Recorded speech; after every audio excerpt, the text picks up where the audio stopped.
स्वागत है आपका शॉर्ट हैंडियंस गॉट इट चैनल पर।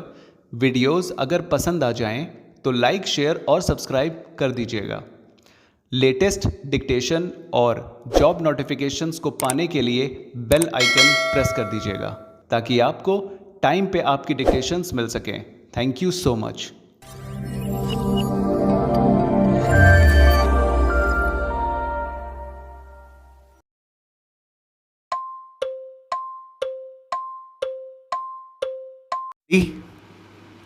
Start.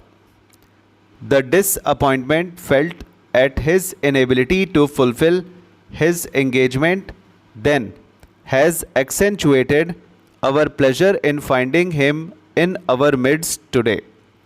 We welcome him not only because he is the Director General of UNESCO, but also because of the personal contribution he has made both before and since he assumed that office towards the furtherance of peace through education. His work in rural adult education in Mexico won the appreciation of discerning critics all over the world. Ever since he assumed office as Director General, he has given a new impetus to the program of fundamental education and the service of underdeveloped areas. I have every hope that his present tour of India, Ceylon and Pakistan will establish closer bonds between UNESCO and these countries and lead to greater efforts in the cause of education for peace and unity. UNESCO is one of the specialized agencies of UNO which was established to achieve international unity and peace. We must, however, confess that world unity on the political plane is still a distant goal. The world organization which have been set up to achieve political unity, whether as the League of Nations or the United Nations organization, have not yet achieved anything that can rekindle the hopes of men. UNO founded to solve all political problems in a spirit of equity by remaining free from entanglement with power blocks is unfortunately itself becoming a victim of power politics. The conflicts between nations that formerly marked the field of diplomacy are now often displayed in the deliberations of UNO.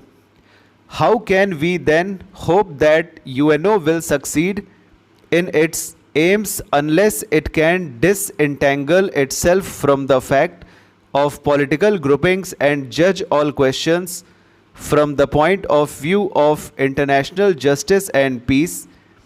While aware of the present shortcomings, India is nevertheless a staunch supporter for world peace is so precious an objective that we cannot give up any instrument which offers even a remote hope of achieving it.